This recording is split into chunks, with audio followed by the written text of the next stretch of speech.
Welcome. In today's session, what we are going to be covering is a very important topic, and it's about a disorder on your personal finance health, which is called fixed deposit disorder. So just as your physical health, we have disorders like heart disease and diabetes. This fixed deposit disorder can be very injurious to your financial health. So let's examine this. So what we are going to cover today is how damaging is fixed deposit disorder and why are there so many victims. We're also going to talk about a cure for fixed deposit disorder, and if you get convinced, how you can cure yourself and how you can cure others that you may touch. So how damaging is FDD and why are there so many victims? So let's look at this rather fun exercise of what the 40-year impact of fixed deposit disorder is like. So let's imagine a person who is 30 years old and has saved 10 lakhs of rupees and then decides that they're not going to save anything more. So this is a hypothetical example, of course, not real life. But to make it simple, let's say this 10 lakhs compounded at 7% for 40 years. So at the age of 70, this individual's money would grow 15 times and they would have 1.5 crores. If the same individual compounded it at 13.3%, and we'll see why I've chosen 13.3 a little later, then this person's wealth would grow 150 times and they would have 15 crores. So the difference between 7% compounding and 13.3% on the wealth of this individual would be almost 13.5 crores, okay, which is a pretty large number. So the point that we were trying to make, that FDD can be very damaging, is just shown by this simple example. Now, suppose you could manage to compound at 20% instead of 13.3%. Then, you would have 147 crores. So you can see that exponential growth or compounding growth really gets affected by the rate of compounding.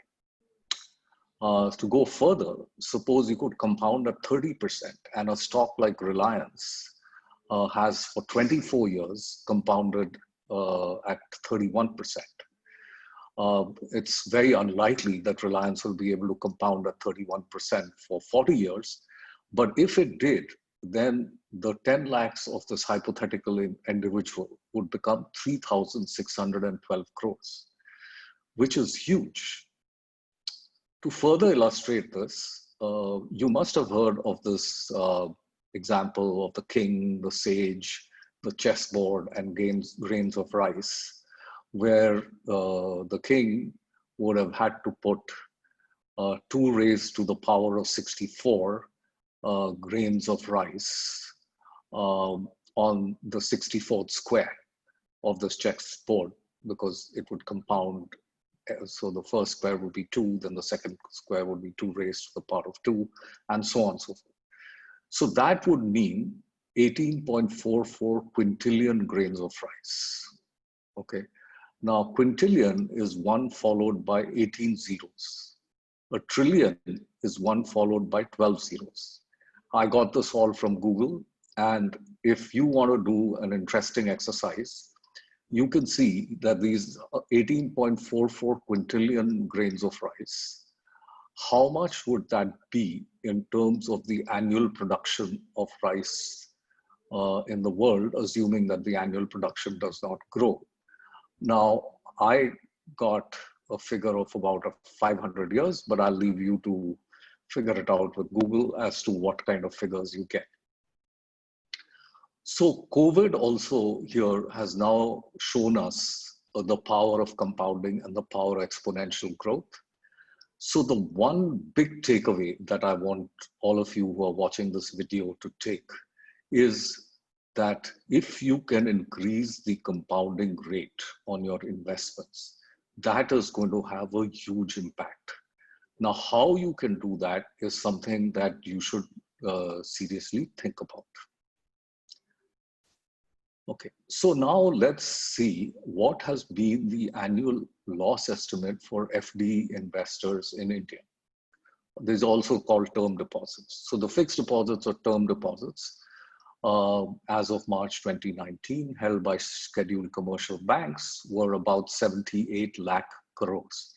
Now, not all of these were held by individuals. There may have been some corporate deposits and so on and so forth. But for ease and simplicity, let's say that this figure of 78 lakh crores is that is held by individuals. Now, the opportunity loss per annum is 5.69% to 11.99%. And again, like that 13.3% number earlier, I will tell you why I've chosen these numbers. And if these numbers are correct, then the aggregate loss per annum to term deposit investors. Now, this is an opportunity loss, not a real loss, like the notional loss in 2G scam. So it's 4.4 lakh crores to 9.35 lakh crores. Now, all these are very large numbers. So whether you look at this at the national level or the individual level, this fixed deposit disorder is a very damaging problem and something that the country, the regulators, the financial solution providers, all need to look at, and we as individuals need to look at as to how we can avoid this rather damaging disease. So if we look at an individual level, so if you yourself have 1 lakh in fixed deposits, then you are losing 5,690 to 11,990 per annum. If you are have 10 lakhs, then you're losing 56,900 to 1,19,900. And if you have 1 crore in fixed deposits, then you're losing 5.69 lakhs to 11.9 lakhs every year. So if all this is there and fairly, as there are so many messages, you have like mutual fund sahi hai and so on and so forth, then why is it that investors love fixed deposits? Now, they love fixed deposits because one of the certainty. Then you say, I'll at least get my money back and maybe I'll only get 7% pre-tax, but at least I will get it back. Then they're also familiar with fixed deposits. It's easy. People have used it for years. Your father's father, maybe your grandfather may have used it. So it is very familiar. And the other thing is that it's simple. There aren't a whole bunch of choices. Once you've done a fixed deposit, you can almost set it and forget it. You don't have to do much. The banks have made it quite simple. So that is why a lot of investors in India have this love affair with fixed deposits. Now, the 78 lakh crores, if you divide it by the population of India, which is 138 crores, then you see that the per capita amount in fixed deposits is 60,000 rupees. So that would mean that the spread of fixed deposits as to how many people use term deposits is quite large. My guess is that the penetration would be at least 50% of individuals in India have fixed deposits. Now you can check that with things like mobile phones where the penetration is probably higher, but this cure for fixed deposits that I'm going to talk about is probably less than 10%. So it is certainly in the low single digits. And how we should correct this is something that we can think about.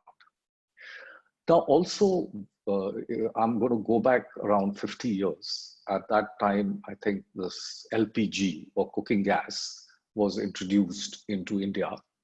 And my father used to tell me a story of how he found it very difficult to even convince the women in his family to abandon the chula, or where they cook with firewood and smoke, and is also called Agiti, and moved to LPG because it was a much cleaner mechanism and it would be much, much more beneficial for their health. But it took many years for this move to take place, even with people who could afford it. And finally, with the Ujjwala Yojana, you are seeing this actually being adopted fairly widely. So just as LPG or cooking gas was beneficial for your physical health, looking at this cure can be beneficial for your financial health. So please keep this in mind as we move ahead. Now, there are some other investments to also possibly avoid. So investments like public provident fund, taxable and tax-free government and other bonds, which may be issued by private companies, company fixed deposits, and so on and so forth, are also investments that you should possibly avoid. And once you understand the structure, you will understand why. There are also another category of investments which are offered by insurance companies. So, like when they sell you a policy, they'll sell you a whole term, a whole life policy, where if you do not die in a specified period, then you get some money back. So that is combining investment with insurance. There are also products like ULIP, unit-linked insurance plans, some double dhamaka, triple dhamaka, and so on and so forth. So what we have to do is, again, examine these very carefully. I think it will become very apparent to you that you should only buy term insurance, or you should only buy insurance where you don't get any money back if you do not die in terms of life insurance. And you should not buy these products where investment is combined with insurance. Okay, so having set the stage as to why this fixed deposit disorder is very damaging, and saying that, can I do better than 7% compounding? Because every percent that I add is going to make a dramatic difference to my financial health. So let's move on to the cure. So in the cure, what I'm going to show you is a Bharosa Club model portfolio, which has better performance than fixed deposits. It has better liquidity than fixed deposits, and it has better tax efficiency on fixed deposits. Now, I'm not going to spend a lot of time on trying to explain each of these, because I think I'd like you to do your homework, and it'll become pretty evident to you that these claims that I'm making are correct. So what I'm going to actually show you is, so this company Bharosa Club, in terms of full disclosure, was founded, I was one of the co-founders and the chairman, but I'm no longer active in this company, and though my son runs it, so that's just full disclosure. But the point I'm making here is I'm not very concerned whether you use Bharosa Club or you don't use Bharosa Club, or you take Bharosa Club's advice, so you do not take it. And quite a bit of the advice in Bharosa Club is free, and paid membership is very cheap. So I'm a paid member. So I'm going to show you how Bharosa Club is trying to make people aware of the cure. So that's the first stage. Induce trial into the cure so that they break the FD habit. And they have simplified the problem, because so far a lot of people are put off by the huge number of mutual funds. And there is another cure, which is a small case related. So people have not even heard of small cases that much, quite a few. And also there are a very vast variety of small cases. So it makes it very difficult to choose. So by doing these model portfolios in the cure, Bharosa Club has made it relatively easy to choose these things. So now what I'm going to do is I'm just going to take you to, I'm going to log into my portfolio in Bharosa Club, and I'm going to show you where I got those numbers, the 13.3% and so on. So just give me a minute while I log in. Okay, so I'm going to log in here.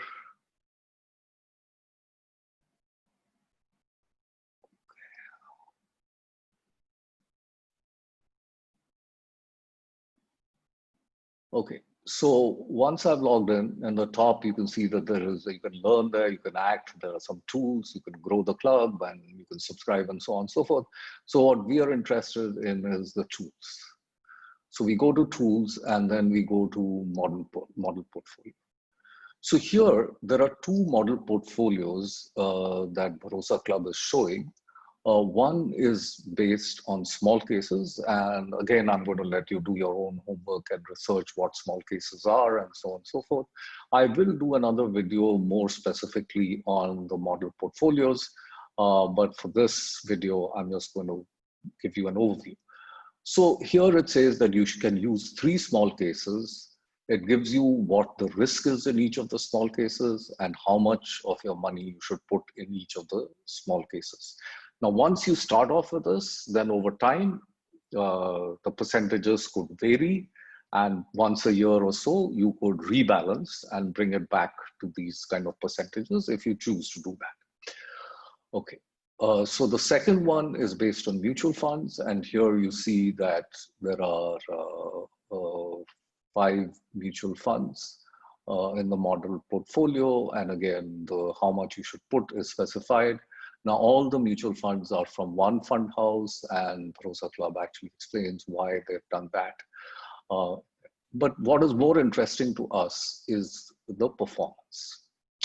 So now, if you look at the performance and you go to the performance of the model mutual fund portfolio, you will see that in the 1-year performance, it is better than fixed deposit by 5.7%. So this is where I got that 5.69 number. And this is where the same 1 year on the model small case thing is 11.99. So that's where I got the 11.99 number. Now, where did I get the 13.3 number? So if you look at the 5% compounding rate for the small case portfolio, it is 13.34%. So that is why I chose that 13.33 number in the compounding example.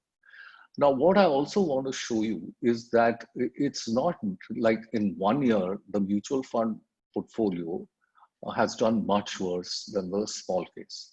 But if you look at the 3-month thing, then mutual funds has done better than the small case, or the 1-month thing. So, whatever you're comfortable with, mutual funds or small cases, the key is that you are going to do better than fixed deposits. So that is what I wanted to show you. So with that, let's get out of this and come back to our presentation that we will do. So we are going to go back here. Okay, and say that, okay, so now what you now know the cure. So the cure, and maybe you can find a better cure, but one cure certainly is using the model portfolios. Now let's talk a little bit beyond model portfolios. Now, if you go into Bharosa Club, you will also see a research note on a stock called UPL, and what various research notes, various videos and so, which we can help you to learn.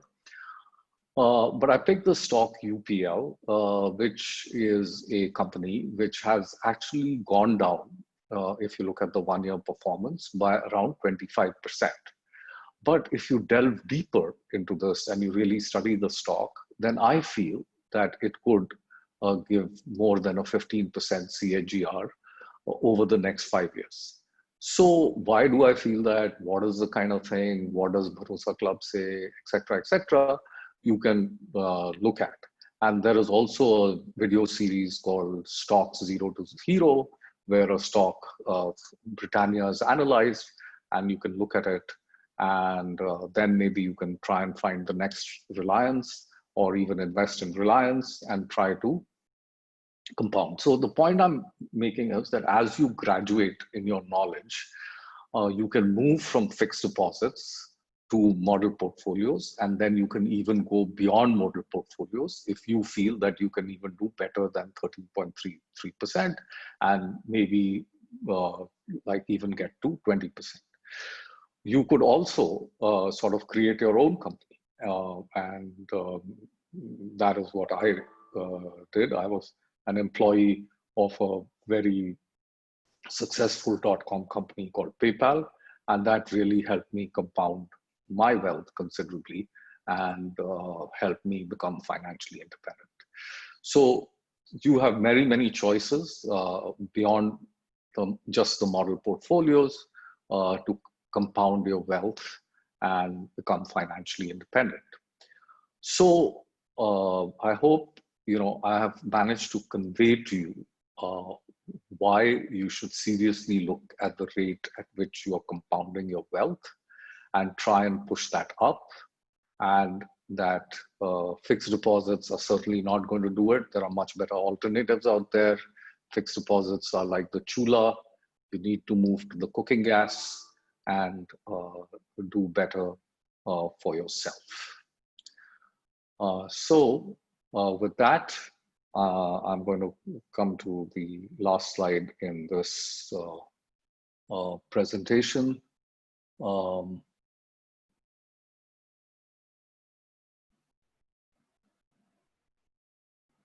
So I think my screen sharing has got paused, but that doesn't matter. What the slide just says is cure yourself and others. Yeah, actually here I can resume the share. So yes, it was important. I wanted to give you my email. So if you find any errors in this video, or you think it can be improved, or something is not clear, please feel free to contact me at sanjay@bharosaclub.com. And with that, thank you very much for listening to me. And please cure yourself if you are a victim of FDD. And please spread the word to all others that you touch so that they cure themselves. And if collectively in India, a bulk of us cure ourselves of FDD, then that can be a huge benefit. The last thing that I want to say is that there are many people who keep working and on the income inequality between the poor and the rich. Now, one of the things that the rich do is, because they understand the power of compounding, they compound their wealth at a pretty good rate. And the poor, they don't understand the power of compounding, and then they compound their investments at a very, very poor rate. So, you have to, if you're interested in this income inequality problem, then one of the things is for everybody, from the poor to the middle class, the lower middle class, and the upper middle class, to start thinking like the rich and focus on increasing their power of compounding. Now, one of the reasons which I didn't touch upon a lot is that the returns in the model portfolios, or if you invest in stocks, are going to be very volatile. But if you look at the construction of the model portfolios and so on and so forth, that volatility is reduced to a fairly large extent. But that I will cover in a later video, specifically on how the model portfolios are constructed and how they are pretty safe and can be used as an alternative as a much better alternative to fixed deposits. Thank you very much.